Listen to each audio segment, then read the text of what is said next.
The antique shop was crammed with dusty relics. Musty air hung heavy, my heart pounded.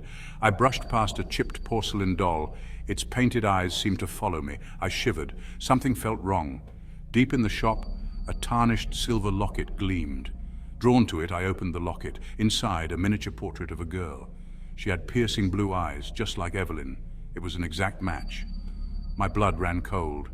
This girl in the locket, she was Evelyn, but how? The picture looked centuries old. Evelyn, my modern, stylish girlfriend, couldn't possibly be in this ancient locket, unless she was hiding something. A terrifying thought took root in my mind. Evelyn was captivating, her laughter was infectious, her touch electric. We met at a vintage record store, bonding over our shared love for the Beatles, but beneath her charm a shadow lurked. A secret she guarded closely. She never talked about her past. Any attempt was met with a vague answer and a swift change of topic. Some things are better left buried, she'd say. Her smile strained. My curiosity morphed into suspicion. What was she hiding? One day I found an old newspaper clipping tucked away in her apartment. It detailed a series of unsolved disappearances in a nearby town. The victims, young women, all strikingly similar in appearance to Evelyn. Panic welled up inside me. This couldn't be a coincidence. Dolls terrified me. Their lifeless eyes, their frozen smiles, always watching. Pediophobia, it's called, an irrational fear, or maybe a premonition. Evelyn, she collected dolls. Her apartment overflowed with them. Porcelain dolls, antique dolls, dolls with vacant eyes that seemed to follow my every move. I tried to ignore them, to rationalize my fear, but their presence was suffocating, like an audience silently judging. One night I woke to a scratching sound, coming from the living room where Evelyn kept her dolls. I tiptoed closer, heart pounding. The scratching stopped. As I peered through the doorway, I could have sworn I saw one of the dolls move. Its head tilted, its glass eyes fixed on me. I ran back to bed, pulling the covers over my head, trying to convince myself it was just a nightmare. Sleep became a distant memory. Every creak of the floorboard, every rustle of wind outside the window sent shivers down my spine. Then came the whispers.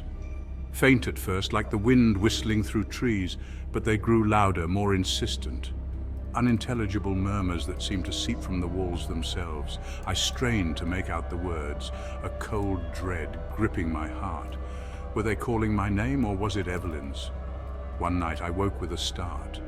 The whispers were gone. In their place, a bone-chilling silence.